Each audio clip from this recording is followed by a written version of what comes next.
वो कभी धमका नहीं देते आपको कि यार पुलिस बन गया तो धौंस तो नहीं दिखाते? पत्नी भी कभी कभी धौंस दे देती है कि हमारे लिए टाइम नहीं निकालते, बाहर नहीं ले जाते घुमाने। गरीबी में भी टूट जाता है वो रिश्ता, जो रिश्ता होता है खास, और बेगाने भी बन जाते हैं अपने जब पद और होता है, पैसा होता है पास। अब की पुलिसिंग में और पहले की पुलिसिंग में क्या अंतर लगता है आपको? पहले की पुलिसिंग में कलम चलती थी और डंडा चलता था, दोनों चलते थे।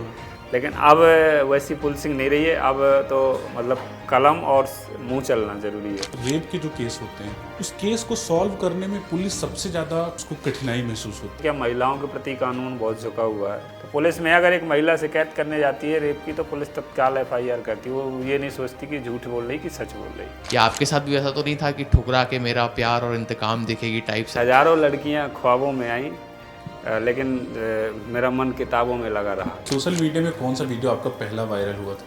जब 2023 में अपने घर गया था पहली बार वर्दी पहन के, तो मेरी माँ खेत पे घास काट रही थी।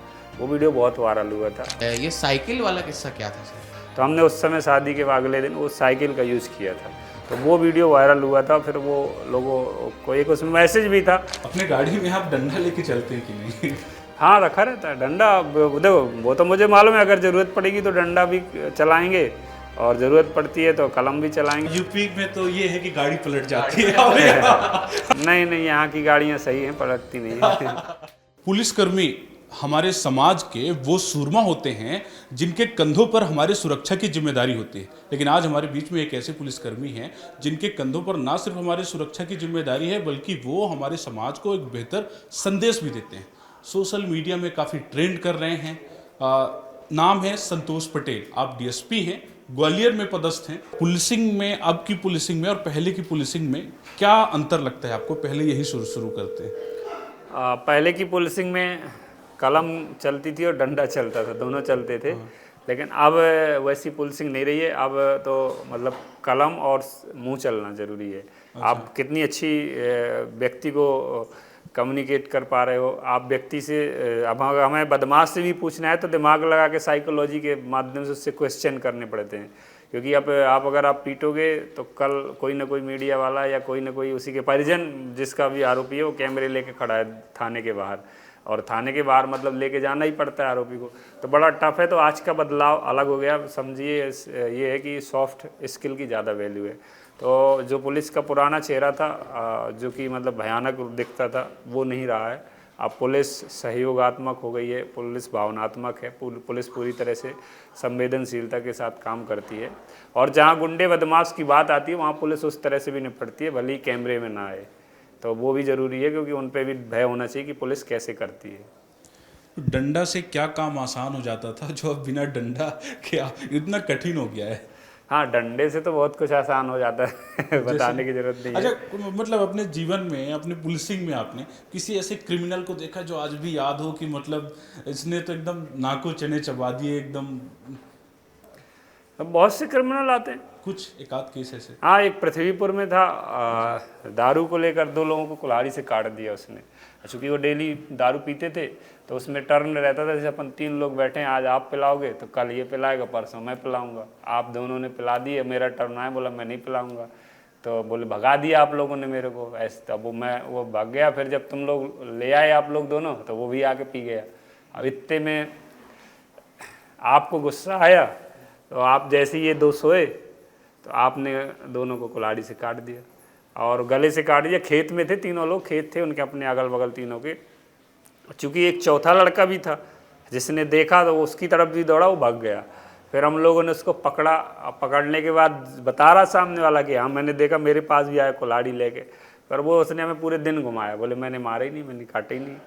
तो वो बड़े चूँकि क्या रहता ना, घूमते रहे आप लोग पूरे घूमते। बोले मैम, बोले हम पुलिस कब क्या करती है, जैसे नहीं मारा पुलिस को कुल्हाड़ी मिल जाती, खून लगी तो फिर सबूत था 100% की। भली वो झूठ बोले तो भी हमारे पास सबूत है कि हाँ मारा इसने।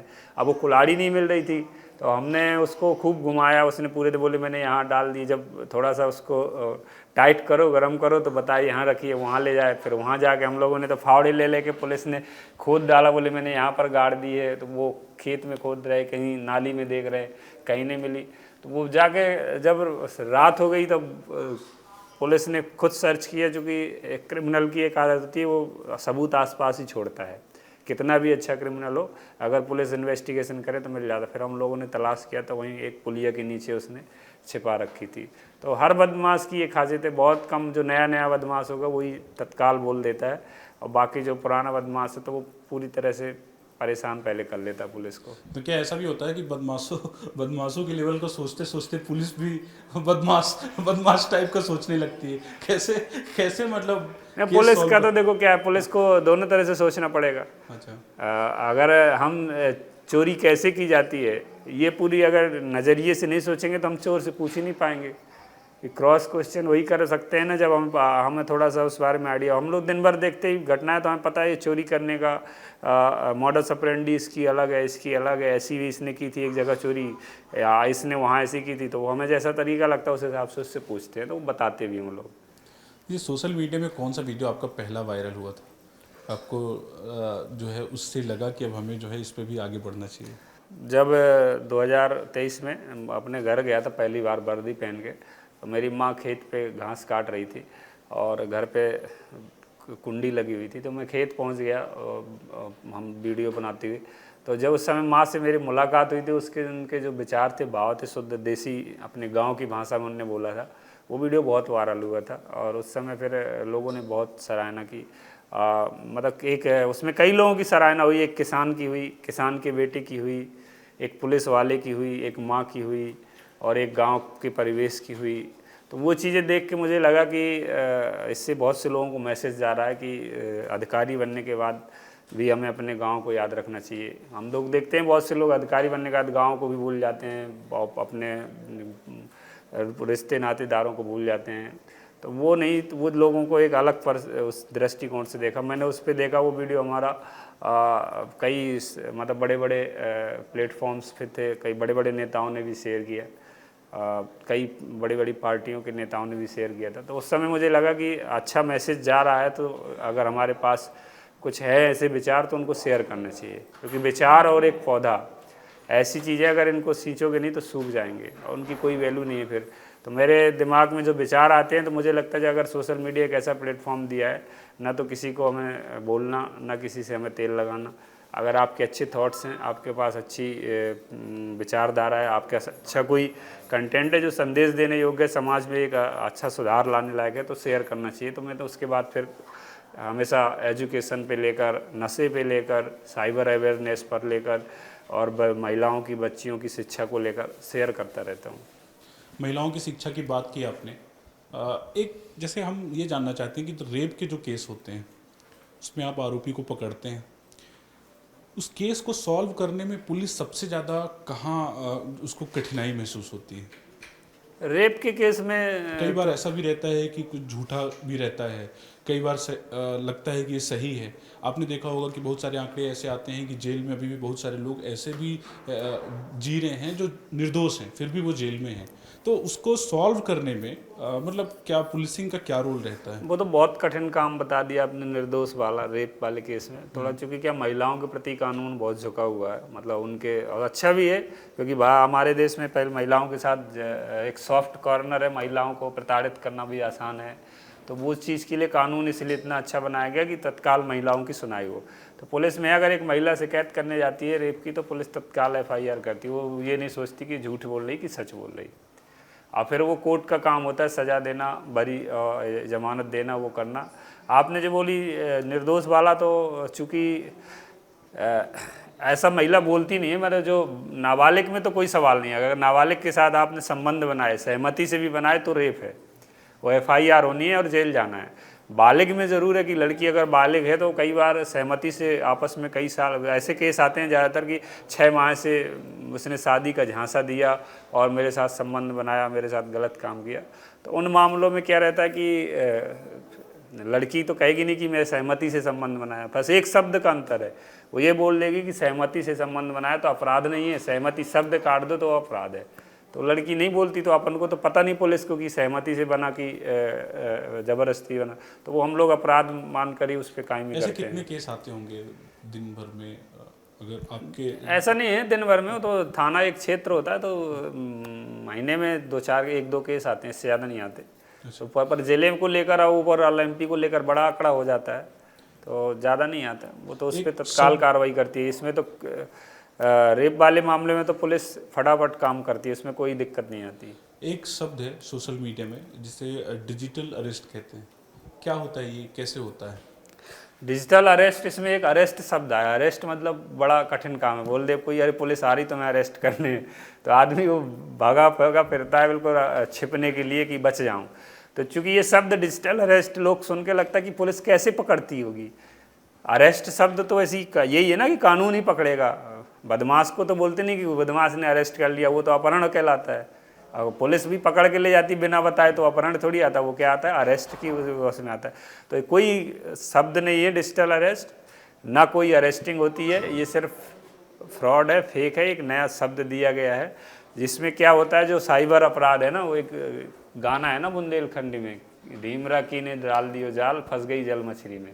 ऐसे जो साइबर अपराधी हैं वो दिन भर जाल डालते हैं और मछली फंसाने के चक्कर में रहते हैं। और ख़ासकर जब शनिवार रविवार रहता है, जिस दिन बैंक बंद रहते हैं, उस दिन ज़्यादा करते हैं।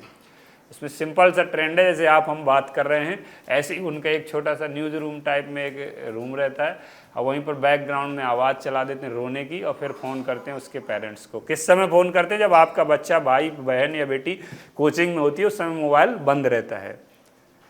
तो मोबाइल बंद हुआ तो उस समय वो डेटा निकाल लेते हैं कि ये इसका लड़का का, सोशल मीडिया में हर लोग साझा करते हैं कि मैं यहाँ कोचिंग में हूँ, ये हूँ, वो हूँ, तो लोगों को उन्हें सब जानकारी निकाल लेते हैं कि ये कहाँ। उस समय फिर कॉल लगाते, बोले आपका लड़का 2 लड़कों के साथ पकड़ा गया रेप केस में, इनने रेप किया है, और अगर आप बचाना चाहते हो तो इतने रुपए भेज दो तो हम इसको छोड़ देंगे, इसके नाम पे FIR कर दे, इसका भविष्य खराब हो जाएगा, आपने जो लाखों रुपए फीस दी है सब बर्बाद हो जाएगा, 20,000 रुपये में बच रहा है। और पीछे से आवाज़ आती है रोने की, पापा पापा बचा लो, मेरी कोई गलती नहीं, मुझे ज़बरदस्ती फंसा रहे हैं, बचा लो। तो एक पिता को लगता है कि मेरा बेटा ना फंस जाए, और समाज में भय, सो बताता भी नहीं हो किसी को, कि लोग मजाक उड़ाएंगे, अरे तुम्हारा लड़का पढ़ने गया था कि रंगरेलियाँ मनाने गया था, ऐसा लड़का निकला। तो वो पिता एक इतनी दबाव में आ जाता है कि वो कुछ नहीं बताता, और वो या तो पैसे भेज देता है या फिर परेशान होता है। ऐसी बहुत सी बातें आई। तो इस स्थिति से उभरने का सबसे अच्छा उपाय, अगर ऐसा कोई फ़ोन आता है तो कभी अटेम्प्ट ही ना करें, बात ही ना करें, एक बार वो कर लें, और ज़्यादा आपको लग रहा है तो पुलिस के पास जाएं। पुलिस के पास तत्काल एक साधन होता है कि वो कहीं ना कहीं से चेक कर लेती कि फ्रॉड नंबर है कि सही नंबर है। और दूसरा, पुलिस कभी पैसे फ़ोन पे नहीं ले सकती। मैं ये बोल रहा हूँ, अगर एक पुलिस वाला अगर रिश्वत भी लेगा तो कभी फ़ोन पे नहीं लेगा, क्योंकि उसे अगले दिन भी नौकरी करना है। अगर ऑनलाइन ट्रांसफ़र करोगे तो उसका तत्काल रिकॉर्ड है कि आपने भेजे, और कोई पुलिस वाला ऐसा नहीं कर सकता, संभव ही नहीं है। तो वो फर्जी है, फेक पुलिस वाला बन के किसी पुलिस वाले की ID से DP लगा लेते हैं व्हाट्सएप में, वो वीडियो कॉल करते हैं तो लगता है पुलिस वाला कॉल कर रहा। तो ये इससे बचने का एक ही तरीका है, अलर्ट रहें, जागरूक रहें, सुरक्षित रहें। जब हम तय कर रहे थे कि हम ये इंटरव्यू कर रहे हैं, तब हमारे साथी, इनके मन में जो है काफ़ी जिज्ञासाएँ थी, अनंत सिंह जो है। और आनंद भाई, आपके मन में तो बहुत सारे सवाल बहुत देर से कौंध रहे होंगे, है ना? तो आप भी कुछ सवालों का सिलसिला। मैं बौछार करना चाहूँगा। जो शुरुआत में, मतलब हम खुद भी यूट्यूबर रहा हूँ पहले, तो यूट्यूब से रिलेटेड ही पूछना चाहूँगा कि आपको कभी एहसास हुआ कि भाई मैं जो है वायरल हो गया, मैंने ऐसा कुछ कर दिया है, और जो आपने एग्ज़ाम क्लियर किया DSP बनने के लिए, तो एक कहते हैं ना, 4 लाइनें मेरे को याद आ रही हैं कि आप कविता भी करते हैं, तो कि इश्क करना गुनाह नहीं है, इश्क करना गुनाह नहीं है, अपने दिल की सुनना भी गुनाह नहीं है, और एक हद तक अगर किसी को नुकसान ना हो तो अपने दिल की सुनना भी गुनाह नहीं है। वाह, क्या बात। तो आपका क्या था वो इश्क, आपका इश्क क्या था जो आपको PCS एग्ज़ाम क्लियर करने के प्रति उसने मोटिवेट किया? या आपके साथ भी ऐसा तो नहीं था कि ठुकरा के मेरा प्यार और इंतकाम देखेगी टाइप्स, ऐसा कुछ तो नहीं था आपके साथ? कैसे सिलसिला हुआ ये DSP तक पहुंचने का? DSP सबको ही बता देना चाहिए। हाँ स्टोरी बता देना चाहिए। देखो क्या है यार, वो कहते हैं ना कि हज़ारों लड़कियां ख्वाबों में आई, लेकिन मेरा मन किताबों में लगा रहा। तो वही है, मैंने किताबों के सामने सर झुकाया, तो आज मुझे किसी के सामने सर झुकाने की ज़रूरत नहीं पड़ती। तो मैं अपना पूरा ध्यान उसी पे, किताबों पे ही लगाया था मैंने। और चूँकि जो बात आप कह रहे हो ना यूट्यूब की, तो मैं सिर्फ फेसबुक यूज करता था।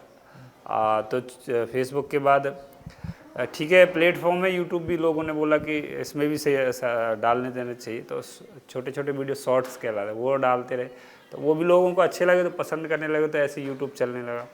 ऐसे ही फिर कुछ दिन बाद हो गया तो एक नई चीज़ चली, बोले इंस्टाग्राम और अच्छा चल रहा है, तो वो उसमें भी हम छोटे छोटे वीडियोज़ डालने लगे, तो लोग पसंद करते हैं।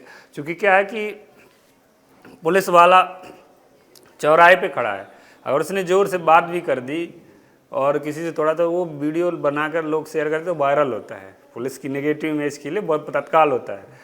तो मुझे लगता है कि पुलिस की अच्छी इमेज के लिए हमारा फ़र्ज़ बनता है कि हम कुछ करें। अगर पुलिस काम करती है, मेहनत करती है, हर कोई अपना एक अच्छा चेहरा दिखाना चाहता है। सरकार का भी एक जनसंपर्क विभाग होता है और जिसका काम यही रहता है सरकार के अच्छे कार्यों की जनता तक प्रचारित करना, प्रसारित करना। तो ऐसे ही हमारा भी काम है कि हम अच्छे काम करते हैं तो लोगों तक पहुंचाएं, क्योंकि हर दुनिया का ये नियम है, प्रकृति का स्वभाव है, आपके अच्छे गुणों कोई खोजेगा नहीं, लेकिन बुराई कान फूसी देखना अगल बगल वाले 50 करने को फिरेंगे। आप सवाल मत छोड़िए। आपने एक किस्सा प्रचलित है आनंद भाई कि आपकी जब शादी हुई थी तो विदाई, अगर मैं गलत नहीं हूँ तो साइकिल से कराई थी आपने, वो आप पूछ लो। ये बड़ा अनोखा है, मतलब साइकिल पे जो है ऐसे नॉर्मली निकल दिया तो कार होती है या बग्गी होती है, ये साइकिल वाला किस्सा क्या था सर? देखो, बहुत वायरल हुआ था वीडियो, क्योंकि उसमें लोगों ने इस बात से जोड़ा कि साइकिल से हुई विदाई। क्योंकि विदाई हमने उससे कराई थी, डोली बनती है गांव में हमारे यहाँ, वो पुराने ज़माने में कहार होते हैं वो लेके चलते, तो वो मैं लेके गया था। तो लगभग 500 मीटर वो डोली चली थी, फिर उसके बाद कार से आए थे, और कार से आने के बाद हमारे यहाँ देवता पूजते हैं सोमवार या बृहस्पतिवार को, तो देवता पूजने गए थे। तो जंगल में हमारा मंदिर था, दादा दादी का चबूतरा, वहाँ जाना था। वहाँ चूँकि कोई बाहर नहीं जा सकता था, तो हमने उस समय शादी के अगले दिन वो साइकिल का यूज़ किया था, तो वो वीडियो वायरल हुआ था। फिर वो लोगों को एक उसमें मैसेज भी था कि प्रकृति का प्रेम है, और साइकिल मतलब मुझे तो, मेरे लिए तो साइकिल वही थी, एक समय सपना हुआ करती थी जब पढ़ने पैदल जाते थे स्कूल, उस समय साइकिल मिल जाए तो बड़ा अच्छा लगता था। तो हमने उस समय भी साइकिल का ही उपयोग किया। हो सकता मोटरसाइकिल से भी हम ले जाते, कोई ऐसा नहीं कि मोटरसाइकिल उपलब्ध नहीं थी, लेकिन फिर हमने बोला जब जाना ही है तो फिर साइकिल का उपयोग क्यों ना करें। तो ये उस पर आपकी पत्नी जी का क्या रिएक्शन था? मतलब उनके लिए सरप्राइजिंग रहा होगा, फिर बाद में बोली नहीं कि भाई ये क्या, ऐसा क्या कर दिया आपने? अरे वो उसमें बड़ा वो है, मैं बताता हूँ।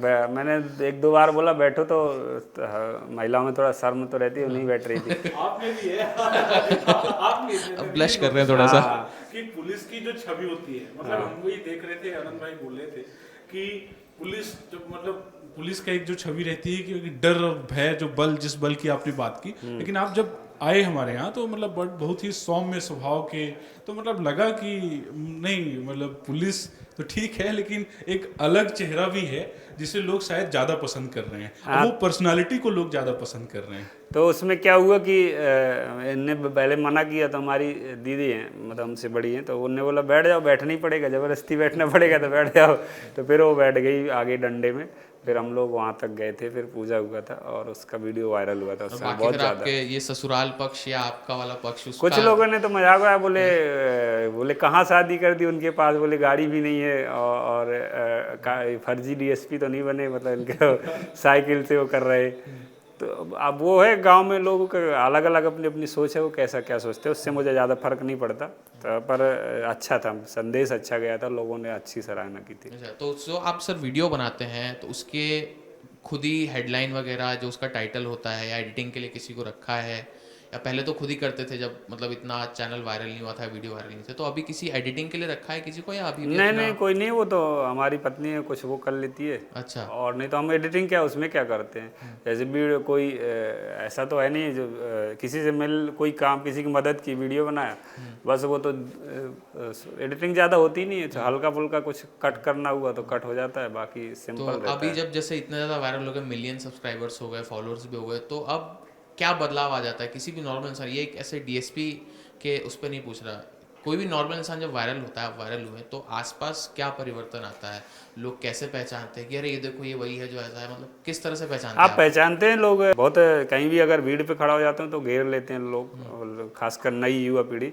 और मुझे बड़ा अच्छा लगता है, कुछ लोग तो ये बोलते हैं कि सर मैंने पढ़ाई बंद कर दी थी, लेकिन आपके वीडियो देखने के बाद मैंने फिर से पढ़ना शुरू किया, कभी आप मेरे कोई वीडियो पे कमेंट्स पढ़ोगे तो अगर 50 कमेंट्स होंगे उसमें तो 5 ऐसे कमेंट्स मिलेंगे, तो मुझे बड़ा अच्छा लगता है कि चलो कोई ने तो कुछ अच्छा काम शुरू किया। और मैं शिक्षा की वैल्यू जानता हूँ, इसलिए मैं हमेशा मोटिवेट भी करते रहता हूँ। तो अच्छा है, मेरे में और कोई बदलाव नहीं आया, वही मेरा स्वभाव, मेरा कोई ऐसा उद्देश्य नहीं था कि यूट्यूब में कितने फॉलोअर्स हो जाएं तो मैं अपने आप को किस तरह से पेश करूँगा। मेरा काम है, मेन उद्देश्य है कि जो पुलिस अच्छा करती है तो लोगों को पता चले कि हाँ पुलिस अच्छा करती है, क्योंकि पुलिस गलती हो जाती है पुलिस से तो लोगों को तो फटाफट पता चल जाता है कि पुलिस ने ये कर दिया, लेकिन अगर पुलिस अच्छा कर रही है तो वो भी पता चलना चाहिए। बस मेरा एक उद्देश्य, इसी रास्ते पे चल रहा हूँ। तो कमेंट्स की आपने बात की कि अच्छे कमेंट्स रहते हैं, लेकिन जब कोई वायरल होता है तो अच्छे से ज़्यादा मतलब उस पर नेगेटिव कमेंट्स बहुत आते हैं। जैसे कि अब आप कैमरे का यूज़ कर रहे हैं, आप इस पोजीशन पे हैं, कई आईएएस और आईपीएस ऑफिसर को हमने देखा कि उनके भी यूट्यूब चैनल हैं और वो भी काफ़ी ज़्यादा वायरल हैं। वो उनके भी कमेंट्स में देखने को भी लगता है कि यार ये तो हर जगह कैमरा लेके घूमते रहते हैं, या ये ड्यूटी नहीं कर रहे, ये तो शूटिंग में बिजी हैं।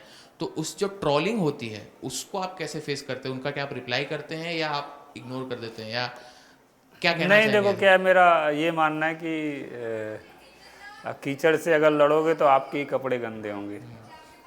और उससे अगर आप मुझे अगर लगा कि हाँ यहाँ पर मेरी गलती है तो मैं सीख ले लेता हूँ। और मैं 2 लाइन याद की हूँ उसी समय से, जब MLM करता था, नेटवर्क मार्केटिंग, उसी समय की लाइन है कि हंसने वालों को हंसने दो, हंसना कोई बड़ी बात नहीं, हंसने वाले हंसते रहेंगे, इससे ज़्यादा उनकी औकात नहीं। तो मैं ये हमेशा अपने दिमाग में सोचता हूँ कि अपनी अपनी सोच है, पर मेरा इरादा क्या था, मेरा इंटेंशन क्या था, मेरी नीयत क्या थी इस काम के प्रति, मुझे अपने आप को पता है कि मैंने जिसकी मदद की उसके दिल में क्या है, कितनी खुशी है, तो वो मुझे अच्छा लगता है, इसलिए मैं साझा कर देता हूँ। बाकी मैं इस चीज़ पे ध्यान नहीं देता। जब मैं अपने वो गौर करके देखता हूँ कि इस व्यक्ति की कोई नहीं मदद कर सकता था, मैं पहुँचा तो मुझे ईश्वर ने इसके सक्षम बनाया, इस योग्य बनाया, शायद इसीलिए मुझे वहाँ तक पहुँचाया कि मैं उसके पास पहुँच पाया। नहीं तो मेरे से पहले भी कई लोग गुजरे होंगे, पर उनने क्यों नहीं उस पर ध्यान दिया, उसकी क्यों नहीं मदद दी। तो मैं उस चीज़ को, लोगों को कई बार क्या रहता है ना, हमें देख के और भी लोग अच्छा करते हैं। हमें आपको सही बताऊं तो आप जैसे मेरा नाम की बात आपकी ने, तो कई लोग बर्थडे भी अब मना रहे हैं ना ग्वालियर में, तो वो अभी एक ने अपने बच्चे का बर्थडे बनाया तो उसने 100 टी-शर्ट बनवाई। और मैंने अपने बच्चे का बर्थडे बनाया था तो झुग्गी बस्ती के बच्चों को लेके गया था एक अच्छे होटल में, वहाँ उनको खाना खिलाया था। तो वो भी वो वैसे ही पूरा उसने किया, उनको कपड़े दिए सबको और खाना खिलाया। तो वो सिर्फ मेरी बोले आप चलो साथ में, तो कहीं ना कहीं एक अच्छा मैसेज है। मुझे लगता है अगर मेरी बदौलत वहाँ तक अगर उन बच्चों को कुछ मिला किसी अच्छे व्यक्ति के हाथों से तो अच्छा है, इसमें कौन सी गलत बात है। तो लोगों को क्या अच्छा लगता है, आज के समय में समाज में हर किसी को इज्जत अच्छी लगती है। भैंस की भी अच्छी से तारीफ करो तो पगुराने लगती है, तो इंसान तो अपने आप अच्छा लगता है। और आपके जो सीनियर अधिकारी हैं, आपसे जो सीनियर हैं या आप जिसको रिपोर्ट करते होंगे, वो कभी नहीं कहते कि भाई आप ये ड्यूटी के बीच में से क्या कर रहे हैं? जब आप वायरल हुए होंगे, उनको भी पता चला होगा कि आप वायरल हुए हैं, तो आपके सीनियर्स का क्या रिएक्शन रहता है? नहीं, तो ऐसा कुछ है ही नहीं था। अपन अलग से कुछ करते ना, ड्यूटी में ही होता है ना काम। जैसे मैं माँ वाला वीडियो होता था, मैं ड्यूटी पे ही जा रहा था। माननीय गृह मंत्री जी आए थे सतना, और शाम के यही टाइम रहा होगा, बीच में रास्ते में मेरा घर पड़ता है, मैं रुक गया, तो कोई अलग से तो हम गए नहीं थे, तो वो ड्यूटी पे ही थे। जैसे हमने मैं अपने एक थाने से ग्वालियर लौट रहा हूँ, रास्ते में कोई गया बुजुर्ग पैदल जा रहा, दो उनको गाड़ी में बिठा लिया, तो इसमें कौन सा मैंने अलग से टाइम दे दिया। अब उनको बैठा लिया, उसका एक वीडियो बन गया, तो उसमें एक संदेश भी जाता है कि चलो ठीक है, इंसानियत जिंदा है लोगों में, दिख तो रही है, दूसरे लोगों के अंदर के भी भाव जगते हैं कि हमें भी कुछ ऐसा करना चाहिए। दुनिया एक दूसरे से ही तो सीखती है। अगर मान लो नेतागिरी की वैल्यू ना हो तो कौन आएगा नेतागिरी में। एक नेता को दूसरा लड़का देखता है कि अरे इनकी तो अच्छी वैल्यू, सब नारे लगा रहे जिंदाबाद जिंदाबाद, तो वो उसके मन में क्या चलने लगता है, अरे नेता बनो ना, तो पढ़ाई लिखाई और नेता बनो सब। तो वही चीज़ें होती है ना। अब मान लो जैसे हमें देखते हैं लोग तो अरे बोले यार तो इतनी मदद करके अच्छा नाम होता है, अच्छा काम है, तो लोग करते हैं। तो एक दूसरे को सीख ऐसी ही मिलती है। तो ये जब आप वायरल हुए, आप बड़ी पर्सनालिटी बन गए, फेमस हो गए, तो क्या कुछ ऑफर आए, मतलब फिल्मों के या किसी शोज के? क्योंकि सबसे पहले ऐसा होता है आशु भाई कि बिग बॉस का ऑफर आ जाता है, बॉस का, हाँ, या कि फिर मीडिया में तो चक्कर लगने ही लगते हैं कि हमको इंटरव्यू दे दो, हमको इंटरव्यू दे दो। नहीं, मेरे पास ऐसा कोई फिल्म उल्मों से नहीं आया ना, मेरा कोई ऐसा शौक है ना उद्देश्य, इतना बड़ा वो भी नहीं हूँ मैं। मेरा उद्देश्य सिर्फ शिक्षा का है, लोगों को मैसेज देना, तो वो सिंपल करते हैं। इतना मेरा का मतलब, मैं बहुत शर्मीला व्यक्ति भी हूँ, ज़्यादा वो भी नहीं कर पाता। वो तो मैंने बोला ना कि मेरे विचार ईश्वर ने मुझे अच्छे विचार आते हैं मेरे दिमाग में, तो बस मैं उन्हीं को साझा करता हूँ। आप कोई ऐसा वीडियो नहीं देखोगे जिसमें कुछ एक्टिंग हो या कुछ उसमें वैसा एक्स्ट्रा दिखावा हो या कुछ अलग हो, सिंपल थॉट्स रहते हैं बस। अब डीएसपी साहब, हमारे जो सवाल हैं वो बहुत ही सतही तौर पर बहुत ही ज़मीनी सवाल हैं, जो आम इंसान जो उससे गुजरता है, लोग बहुत जजमेंटल होते हैं। अब आप पुलिस के बड़े अधिकारी हैं, जब आप अधिकारी बने उससे पहले लोगों का जो बिहेवियर था, लोगों का जो हाव भाव था, और अधिकारी बनने के बाद आपके दोस्त यार सब उसी तरह से मिलते हैं जुलते हैं, अब क्या लोगों का कितना बदल गया है? आपके सोशल रिस्पेक्ट जो है आपका कितना बढ़ गया है? बहुत बढ़ जाता है। एक दो लाइन है, वो कहते हैं ना कि गरीबी में भी टूट जाता है वो रिश्ता जो रिश्ता होता है खास, और बेगाने भी बन जाते हैं अपने जब पद और होता है पैसा होता है पास। तो वो तो दुनिया का नियम है। जब आप बड़े होते जाते हो तो लोग बड़े पेड़ के नीचे अपने आप शरण लेने लगते हैं या आने लगते हैं, उसकी ओर देखने लगते हैं आशाओं की उम्मीद की नज़र से। तो मुझे भी अच्छा लगता है। मैं ये नहीं देखता कि पहले कौन क्या था मेरे साथ, कैसा किसने व्यवहार किया। मैं सब कुछ भूल कर मुझे लगता है अब अगर मैं काबिल हूँ तो मैं जितना संभव हो तो लोगों की मदद करूँ। तो हम प्रयास करते हैं। मैं ग्वालियर बुंदेलखंड और ग्वालियर चंबल के लिए एक मेडिकल का हब है, मैं बहुत प्रयास करता हूँ लोगों को वहाँ पर मेडिकल के रूप में मदद कराने का। मुझे मालूम है कि मेरा कुछ नहीं जानना, जो शासन की योजनाएं हैं, पर लेकिन अनपढ़ लोग हैं, अशिक्षित लोग हैं, उन्हें ये नहीं पता कि कहाँ क्या होना है। सिंपल सा एक मेरे खेत की मेड़ से मेड़ लगा हुआ एक लड़का है, उसकी पत्नी को माइंड की टीबी है, 2 महीने से 1.5 महीने से भर्ती है। उसके पास कुछ पैसे नहीं थे, लेके आया, मैंने उसको भर्ती करवाया। मेरा कुछ नहीं लगा, वो सरकारी अस्पताल था, बस मैंने उसको पहुंचवा दिया, बात कर ली डॉक्टर साहब से, तो डॉक्टर साहब से मिल लिया तो थोड़ा सा वो भी ध्यान दिए। डिलीवरी होनी थी, डॉक्टर ने कहा 1 यूनिट ब्लड की ज़रूरत है। उसने मुझे बताया कि बी नेगेटिव ब्लड चाहिए। बी नेगेटिव थोड़ा रेयर मिलता है। मैंने बहुत परेशान हुआ, रात भर ब्लड नहीं मिला। सुबह हम बहुत ज़्यादा परेशान हो गए, तो मैंने बोला तुम पर्चा भेजो। जब पर्चा पढ़ा तो उसमें लिखा था बी पॉजिटिव। तब मेरे को लगा कि ये है, अगर ये पढ़ा लिखा होता तो पूरी रात मुझे भी नहीं परेशान होता। बी पॉजिटिव तो मेरा खुद का था, और बी पॉजिटिव 1000 यूनिट कहीं भी मिल जाएगा, बहुत आसान है बी पॉजिटिव। तो मैं बस ये कोशिश करता हूँ कि जो गांव के लोग हैं, पिछड़े हुए हैं, अशिक्षित हैं, जिन्हें कुछ आता नहीं, उनको मदद करके बेहतर काम करते हैं। ये तो बहुत बढ़िया बात है। लेकिन जो अब ओहदा है आपका, जिस ओहदे पर आप हैं, और पहले जिस तरह से आपने संघर्ष देखा, तो वो दोस्त यार तो होंगे अभी भी कि बोलते होंगे अरे संतोष भाई आज मौज कर लेते हैं, आज छुट्टी ले लो यार, मेरा काम नहीं कराते यार, सिफारिश नहीं करते क्या? नहीं, ये तो करते हैं, बाकी छुट्टी का पुलिस में सवाल ही नहीं है। आपके कुछ 2-4 हाँ, दोस्तों बहुत के नाम दोस्त हैं, बताइए जो बहुत बचपन से हो आपके। और नहीं, हमारे बहुत हैं, हमारे राकेश पटेल हैं, लेकिन वो चाचा ही है, महेश हो गया, और भी बहुत हैं, महेंद्र लोग, हम लोग साथ में पढ़े हैं, क्रिकेट खेलते थे। तो ये लोग हम लोग, एक सुरेश हैं, तो वो लोग, हम लोग तो सर पे लकड़ी वो लाते थे। धमका नहीं देते आपको यार पुलिस बन गया तो धौंस तो नहीं दिखा? नहीं, थोड़ा बहुत तो बोल देते, तो हमें पता है कि हमें क्या करना है। वो तो हमें पता है ना कि पुलिस की नौकरी है, छुट्टी मिलती नहीं है। अब वो क्या धौंस देते हैं, पत्नी भी कभी कभी धौंस दे देती है कि हमारे लिए टाइम नहीं निकालते, बाहर नहीं ले जाते घुमाने। तो फिर मैं सोचता हूँ कि मेरी बस पत्नी नहीं, तो आप सबकी पत्नी धौंस दे देती होगी। इस पे हेडलाइन बननी चाहिए कि पुलिस की धौंस नहीं, ये वाइफ की धौंस है। तो मतलब ये इस तरह से भी होना चाहिए।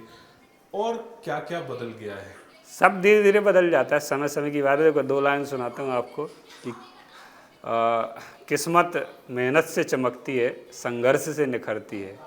किस्मत मेहनत से चमकती है, संघर्ष से निखरती है। ज़िंदगी किसी की भी हो, धीरे धीरे सजती संवरती है। तो ऐसे ही है, धीरे धीरे हमारी भी बदल रही है, चमक रही है। बन गए हैं डीएसपी साहब, तो परिवर्तन आ रहा है। एक और है, अपने गाड़ी में आप डंडा लेके चलते हैं कि नहीं? हाँ, रखा रहता है डंडा। देखो वो तो मुझे मालूम है, अगर ज़रूरत पड़ेगी तो डंडा भी चलाएंगे, और ज़रूरत पड़ती है तो कलम भी चलाएंगे, सब कुछ चलना। पुलिस तो तभी है, हम सिर्फ ये थोड़ी कर। देखो क्या है कि हर चीज़ नहीं दिखा सकते, बहुत से काम करने के लिए अंदर क्या चलता है तो वो चाहिए, लेकिन जो हम दिखा सकते हैं वो हम प्रयास करते हैं कि लोगों तक मैसेज जाना चाहिए। तो डंडा तो रहता है हमेशा, वो हमारे ड्यूटी का हिस्सा है। तो एक मैंने कहीं सुना था कि कोई बोल रहा था सर कि आदमी को जो है सुधारती 2 ही चीज़ें हैं, या तो डिग्री या फिर पुलिस की 3rd डिग्री। तो आपने किसी को ऐसे 3rd डिग्री ट्रीटमेंट दिया हो और वो फिर उसके बाद एकदम सुधर गया हो? फिर उसने कभी 3rd डिग्री से नहीं कोई सुधरता। वो तो तो और ढीठ हो जाता है मतलब। और डीट हो जाता है, 3rd डिग्री से तो और डीट हो जाता है, हमने देखा है वो तो। धीरे धीरे एक समय आता है जब वो कुछ साल जेल में रहता है, 1-2 साल, फिर उसको एहसास होता है, फिर उस समय उससे अच्छी बात करो, उसको एहसास दिलाओ, उसको खुद एहसास होता है, तो फिर वो सुधरता है। बाकी 3rd डिग्री से तो और डीट हो जाता है फिर वो। अच्छा, तो ये 3rd डिग्री ट्रीटमेंट क्या बंद होना चाहिए या मतलब ये नहीं तो जरूरी बंद है ना, वो बंद क्या होना चाहिए, वो तो कई नहीं, अभी सालों हम से कई बंद है। जगह देख रहे हैं, यूपी वगैरह में ही हमने देखा कि नहीं नहीं, कहीं नहीं देखोगे। कानून तोड़ने पे जो है कुछ ऐसा होता 3rd है डिग्री कि बंद है, कुछ नहीं होता। ये यूपी में तो ये है कि गाड़ी पलट जाती है। अब यहाँ आप अगर बताना चाहें कोई ऐसी गाड़ी पलटी हो जो नहीं नहीं, यहाँ की गाड़ियाँ सही हैं, पलटती नहीं हैं। ये सही है। तो यहाँ तो वो जब लगता है ज़रूरत पड़ती है तो कानूनी रूप से सीधे कार्रवाई होती है। हमारे यहाँ एनकाउंटर होते हैं, ऐसे थोड़ी कि नहीं होते। अभी ग्वालियर में 2-3 एनकाउंटर हुए, अच्छे बदमाश थे, तो कार्रवाई करते हैं जब लगता है कि ये देखो एनकाउंटर क्या कहलाता है, जब पुलिस पे कोई गोली चलाए तो पुलिस अपनी बचाव में चलाएगी, तो ऐसी स्थिति आती तो करते हैं। क्योंकि पहले डाकुओं का समय था, तो उस समय डाकुओं की तरह पुलिस को भी डाकुओं बनना पड़ता है। हाँ, तो वो और करना उसी पड़ेगा। बचाव में कई बार गाड़ियां पलट जाती हैं और कई बार जो है अच्छे एनकाउंटर हो जाते हैं। एक पुलिसकर्मी हाँ जब किसी भी बड़े अपराधी को, बड़े गैंगस्टर को पकड़ते हैं पुलिस वाले, फिर उसके बाद कोर्ट ले जाना होता है, हॉस्पिटल ले जाना होता है, उस समय जो एक सुरक्षा का ध्यान देना पड़ता है, कई बार पुलिस कर्मियों के लिए भी बहुत मुश्किल हो जाता है, उनकी सुरक्षा ही जो है खतरे में हो जाती है। इसे कैसे देखते हैं, पुलिसकर्मी कितना जोखिम से खेलता है? ये तो जोखिम तो है, देखो पुलिस की नौकरी में आप अगर पकड़ने जाते हो, हमने कई बार देखा तो कट्टा ही चला देता सामने वाला। क्योंकि देखो आरोपी का उद्देश्य है बचना, पुलिस का उद्देश्य है खुद को बचाना और आरोपी को भी बचाना। क्योंकि आपको हम पकड़ नहीं पाए तो कोई दिक्कत नहीं है, अगर हमारी हाथ में पकड़ में आ गए और तुम मर गए या किसी भीड़ वाले ने मार दिया या तुमने खुद गोली लगा ली फांस, आपने देखा होगा कस्टोडियल डेथ होती है हवालात में, खड़े खड़े वो फांसी लगा लेते हैं। पुलिस वाले का तो कोई हाथ नहीं है, लेकिन उसमें भी पुलिस वाले सस्पेंड होते हैं।